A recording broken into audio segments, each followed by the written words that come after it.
Have you ever sat down and felt completely lost?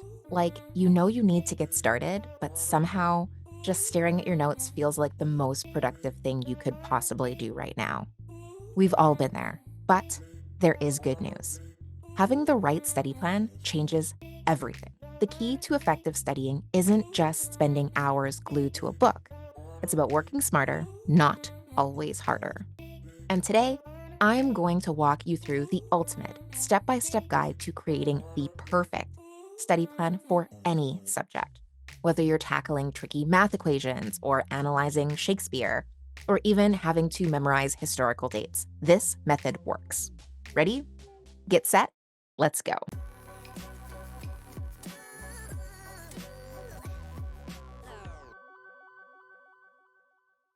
Okay, all right, before we dive headfirst into a study schedule, let's do a little bit of detective work. What exactly needs to be studied?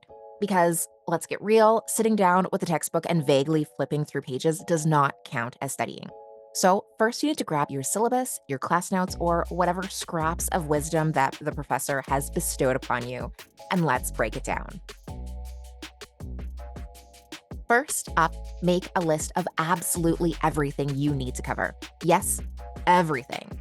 No, you cannot just wing it. First, mark the tricky stuff, the topics that make you say, I have no idea what's happening here. Those need a little bit of extra love. Next, we're going to have to figure out where to find that info. So write down textbooks, class notes, online resources, or maybe that one friend who actually pays attention in class. Yeah, you can tap them too. Next, estimate how much time you think you might need for each topic. Some concepts are just quick reviews, while others will make you question your life choices. Finally, highlight deadlines. In this list, you need to make sure you have the deadlines because nothing fuels productivity like a looming quiz or exam. So what is that deadline? Write the date and why that date is so important. That's the due date for your assignments, the sit down exam date. What is that deadline? Now go through and organize it logically, chronologically, by difficulty, or whatever makes sense in your brain.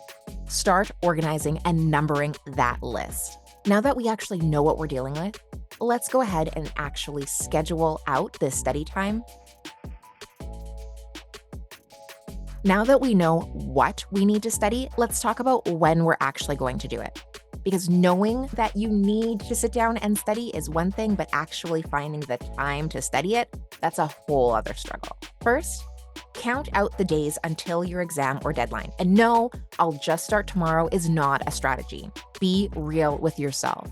You're working now, let's get this done. Next, let's break it down. So divide up your time. If your exam is in 2 weeks, you need to study for the 10 to 12 days and leave the last day or two for review. Then you need to set daily goals and get specific. Instead of vague study chemistry plans, say master the periodic table or figure out why I never understood stoichiometry. Next, you gotta work with your energy levels.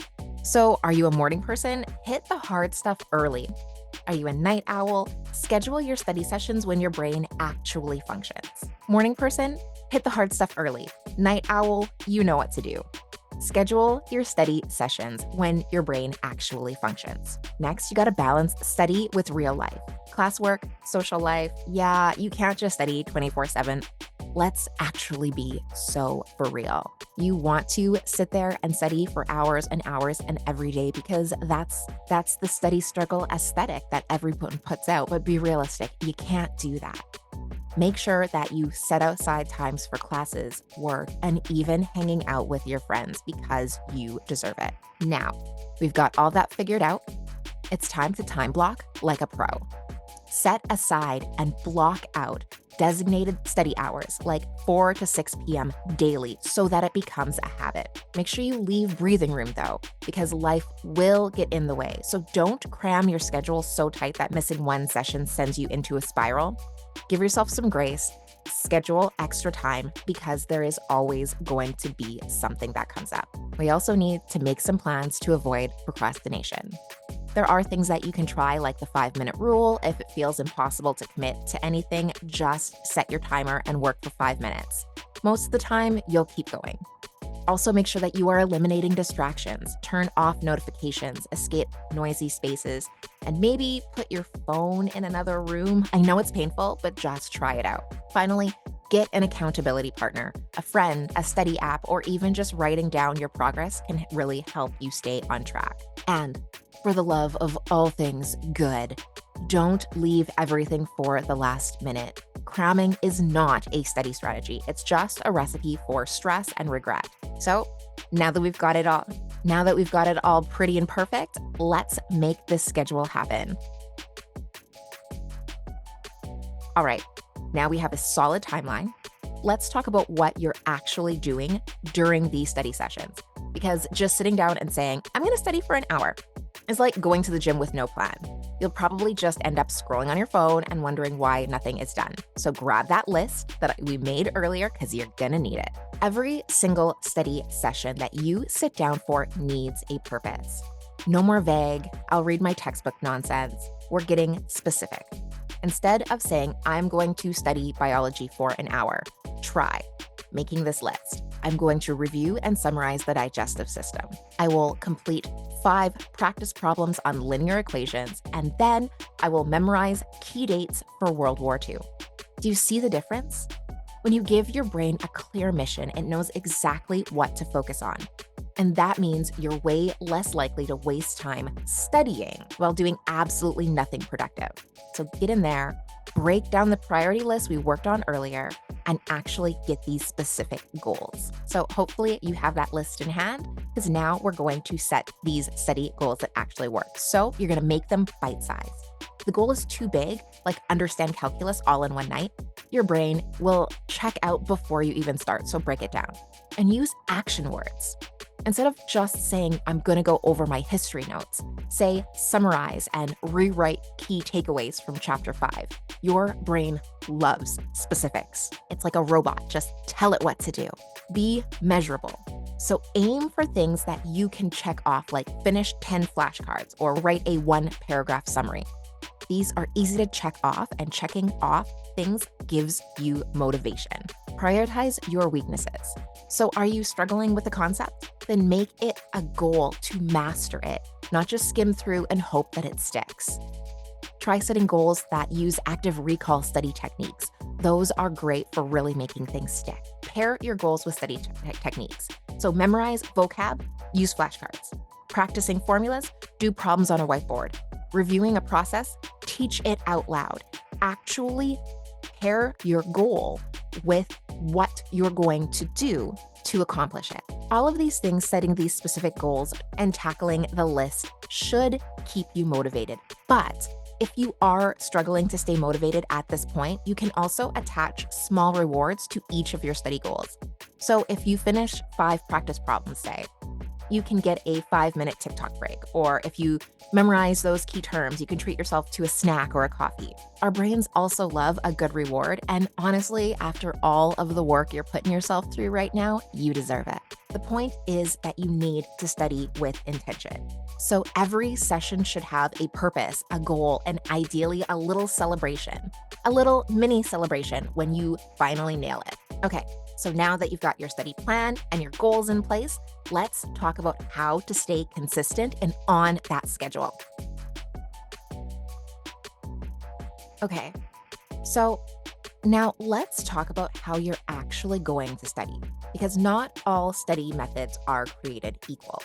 And if your current strategy is just staring at your notes or reading your textbook over and over again, hoping that they magically absorb into your brain, yeah, we need to fix that.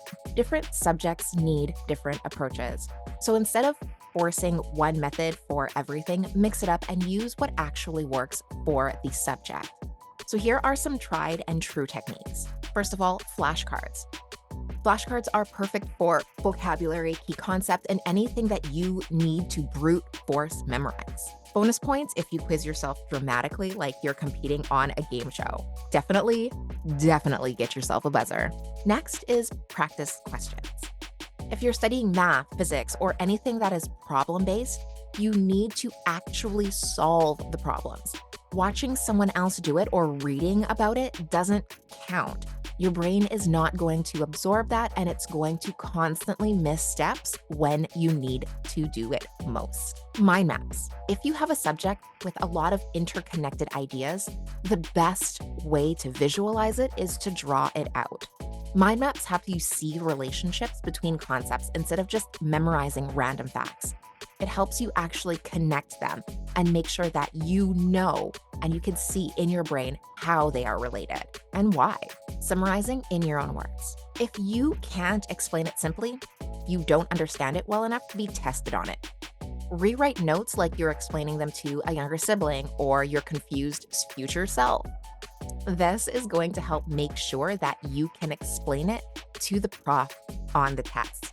If you cannot explain it in your own words, simple enough to explain to a 5-year-old, you don't understand it.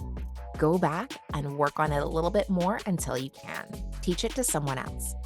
Seriously, this actually works. Even if your student is just your pet, a stuffed animal, or a goldfish, explaining the material out loud forces you to clarify your thinking. You have to come up with an explanation on the spot.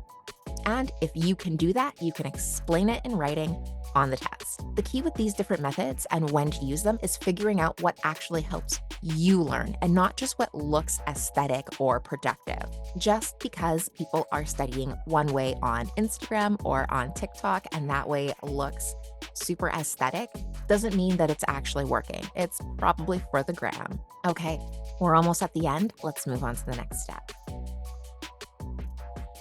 Okay, let's take all of this planning and actually do the studying. No more guesswork. No more I'll study whenever I feel like it. Let's be real. Future you is not going to feel like it. Even though we have those time blocks, those are still just a plan. And having a plan is great, but plugging it into your schedule, that is where the real magic happens. So now let's talk about a simple formula that keeps your brain engaged and your study sessions effective. First, study in blocks. This is also known as the Pomodoro technique. So set a timer for 25 minutes and use that time to get down and focus on your work. Then take a 5-minute break, and that helps to keep your brain from melting into mush. And then restart. Rotate through these till you've done 4, and then take a longer break. You can also pick up Pomodoro apps online or in the App Store to help you go through this. We actually have an entire guided Pomodoro playlist on the website. I will link that down in the description. The next thing I'm going to need you to do is rotate subjects. Switching it up keeps your brain from tapping out. No one wants to spend 3, 4, 5 straight hours on the same thing, and your brain basically will not do it. So switch up topics, subjects, as well as how you're studying them to keep things fresh. Next, I want you to start with the hardest topic first. Your brain is freshest at the beginning of your study session. So if you can, tackle the tough stuff before you hit that mid-session slump. It's also a great idea to alternate between hard and easier topics so that you have a little bit of a break and you can get to some fun stuff before you have to go back in and study that hard, hair-pulling out topic again. Finally, end with a review. So before you wrap up, do a quick recap of everything you've just studied. It reinforces the material and helps to lock it in. If you do need help sticking to your schedule, try using a planner or a digital study tracker. I have a study planner and activity tracker. It's free for download. I will link it in the description if you want to try that out. Overall, the key to the study plan is consistency. Make sure that you're studying when you say that you're studying. Make sure you're studying regularly. Make sure you're reviewing and make sure you're studying with a structure. When you do all of these things, you don't just study, you learn, you retain, and you grow. Let's be real, life happens. Maybe a study method that sounded great in theory just isn't working out. Maybe you thought that you had a topic down only to realize a couple days later that it's actually a confusing mess. Or maybe you just completely miscalculated how much time you'd actually need. That's okay. A study plan is not something rigid. It's not an unbreakable contract. It's more like a rough draft. It's meant to be adjusted as you go. So every few days, check in with yourself. Is your schedule actually realistic? Are you retaining what you are studying? Or are you just going through the motions? Do you need to switch up your approach? If something isn't working, don't force it. Change your techniques, tweak your timeline, or shift your focus. The goal is progress, not perfection. And while we're at it, let's also talk a little bit about taking care of you. Because no matter how solid your study plan is, if your brain is running on fumes, it's not going to absorb anything. Sleep matters. Your brain needs downtime to process information, so pulling all-nighters and running on caffeine isn't going to help you in the long run. Hydration, also key. Being even a little dehydrated can mess with your focus and your memory. And please, please, please, I beg you, take breaks. Your brain isn't a machine, and pushing yourself to the point of burnout is just going to make studying harder. So don't just study hard. Study smart. Stay flexible. Listen to what your brain needs. Feed yourself and adjust as you go. So I've been talking too long now. Let's just wrap this up. With this solid study plan in place, you are not just aimlessly cramming.